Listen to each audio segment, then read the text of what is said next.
ముచ్చటగా మూడోసారి విజయం నాదే అంటున్నారు సిట్టింగ్ ఎమ్మెల్యే. కాదు ఈసారి లెక్కలు మారాయంటున్నారు ఫ్యాన్ పార్టీ అభ్యర్థి. టీడీపీ 10,000 మెజారిటీ అంటుంటే 3,000 ఓట్లతో బయటపడతామన్న ధీమాతో ఉంది వైసీపీ. ఎవరి లెక్కలు వాళ్ళు వేసుకుంటూ గెలుపు తమదేనంటున్నాయి రెండు పార్టీలు. ప్లస్ మైనస్ లెక్కలతో పొలిటికల్ సీన్ మారిపోయింది అక్కడ.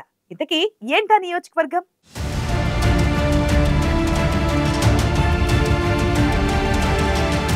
ప్రకాశం జిల్లాలోని ఎస్సీ రిజర్వ్డ్ నియోజకవర్గం కొండపి. టీడీపీ సిట్టింగ్ ఎమ్మెల్యే డోలా బాలవీరాంజనేయ స్వామిపై ఈసారి వ్యూహాత్మకంగా మంత్రి ఆదిమూలపు సురేష్ని పోటీకి దించింది వైసీపీ అధిష్టానం. పోలింగ్ దాకా నువ్వా నేనా అంటూ తలపడ్డ అభ్యర్థులిద్దరూ పోలింగ్ తర్వాత కూడా ఎక్కడా తగ్గడం లేదు. 1955లో ఏర్పడిన కొండపి నియోజకవర్గం మొదట కాంగ్రెస్ పార్టీకి కంచుకోట.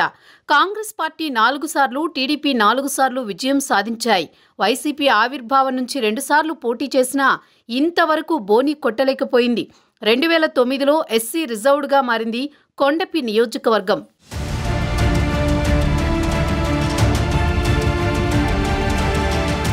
కొండపి నియోజకవర్గంలో మొత్తం 2,34,675 మంది ఓటర్లున్నారు.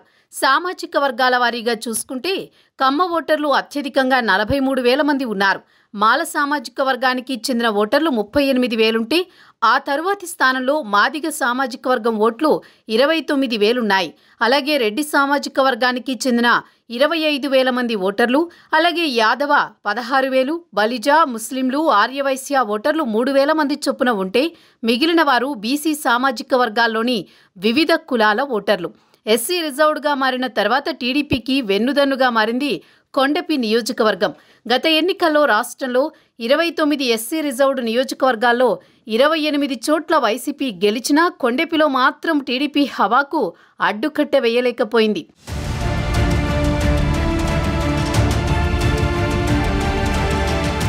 ఈ ఎన్నికల్లోనూ వైసీపీకి కొండపిలో గెలుపు అంత ఈజీగా కనిపించడం లేదనేది రాజకీయ విశ్లేషకుల అంచనా. నియోజకవర్గంలో సింగరాయకొండ, కొండపి, టంగుటూరు, జరుగుమల్లి, పొన్నలూరు, మర్రిపూడి మండలాలు ఉన్నాయి. కొండపి, జరుగుమల్లి, టంగుటూరు టీడీపీకి గట్టి పట్టున్న మండలాలు కాగా పొన్నలూరు, మర్రిపూడి వైసీపీకి పట్టున్న మండలాలుగా గుర్తింపు ఉన్నా గెలుపు దాకా తీసుకువెళ్లలేకపోతున్నాయి. సింగరాయకొండ మండలం మాత్రం పరిస్థితులకు అనుగుణంగా వైసీపీ టీడీపీ వైపు నిలుస్తూ విజేతలను నిర్ణయిస్తోంది. కొండపి ఎస్సీ రిజర్వ్డ్ నియోజకవర్గమైన కమ్మవర్గం ఆధిపత్యమే ఎక్కువగా కనిపిస్తుంది. ఆ సామాజిక వర్గం నేతల ఆశీస్సులు ఉన్నవారే ఇక్కడ ఎమ్మెల్యేలుగా గెలుస్తున్నారు.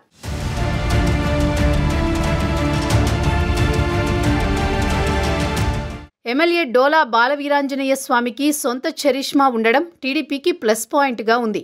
2014, 2019 ఎన్నికల్లో వరుసగా గెలిచిన ఎమ్మెల్యే వీరాంజనేయ స్వామి హ్యాట్రిక్ కొట్టే అవకాశాలున్నాయంటున్నారు. ఆయనకు వ్యతిరేకంగా పార్టీలో ఎలాంటి గ్రూపులు లేకపోవడం, నియోజకవర్గంలోని ప్రధాన సామాజిక వర్గం ఆశీస్సులు పుష్కలంగా ఉండడం ఎమ్మెల్యేకు ప్లస్ పాయింట్స్గా చెబుతున్నారు.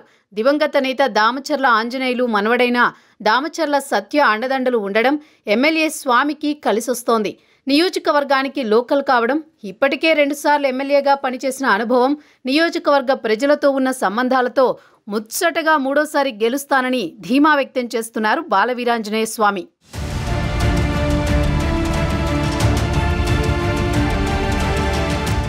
మొదట్నుంచి కొండపి నియోజకవర్గం వైసీపీకి కొరకరాని కొయ్యగానే ఉంది. వైసీపీ ఆవిర్భావం తర్వాత ఇక్కడ పోటీ చేసిన 2 సార్లు ఆ పార్టీ అభ్యర్థులు ఓడిపోయారు.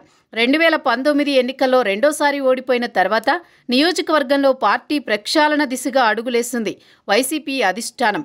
అప్పటిదాకా ఇన్ఛార్జిగా ఉన్న మాదాసి వెంకయ్య స్థానంలో వరికూటి అశోక్ బాబును నియమించింది. అయితే ఆయనకు కూడా సొంత పార్టీ నేతల నుంచి వ్యతిరేకత రావడంతో నియోజకవర్గాల మార్పులు చేర్పుల్లో అశోక్ బాబును బాపట్ల జిల్లా వేమూరుకు పంపించి కొండపి బాధ్యతలను మంత్రి ఆదిమూలపు సురేష్కి కేటాయించింది. అయితే ఆదిమూలపు సురేష్ పోటీ చేసిన ప్రతిసారి సీటు మారుస్తున్నారు. 4వసారి పోటీ చేస్తున్న కొండపి స్థానం కూడా ఇలా మార్చిందే. అయితే కొండపిలో తక్కువలో తక్కువ 2,000 మెజారిటీతోనైనా గెలుస్తానన్న ధీమాతో ఉన్నారట మంత్రి సురేష్.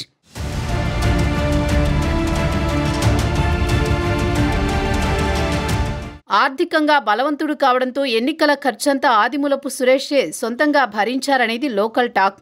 టంగుటూరు, పొన్నలూరులో కొంతమంది నేతలు ఓటర్లకు తాయిలాలు పంచలేదని ఎన్నికల తర్వాత సింగరాయకొండలో ఏర్పాటు చేసిన కార్యకర్తల సమావేశంలో మంత్రి సురేష్ ఫైర్ అయినట్లు గుసగుసలు వినబడుతున్నాయి.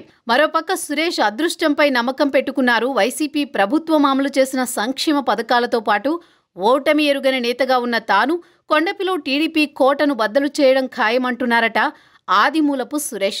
తన సీటు మార్పు సెంటిమెంట్ ఇక్కడ కూడా వర్కౌట్ అవుతుందంటున్నారట. ఒకరేమో హ్యాట్రిక్ పక్కా అంటుంటే అధికార పార్టీ అభ్యర్థి ఏమో టీడీపీ కంచుకోట బ్రేక్ అవుతుందన్న ధీమాతో ఉన్నారు. మరి కొండపి ప్రజలు ఏ నేతకు పట్టం కట్టారనేది జూన్ 4న తెలియబోతోంది.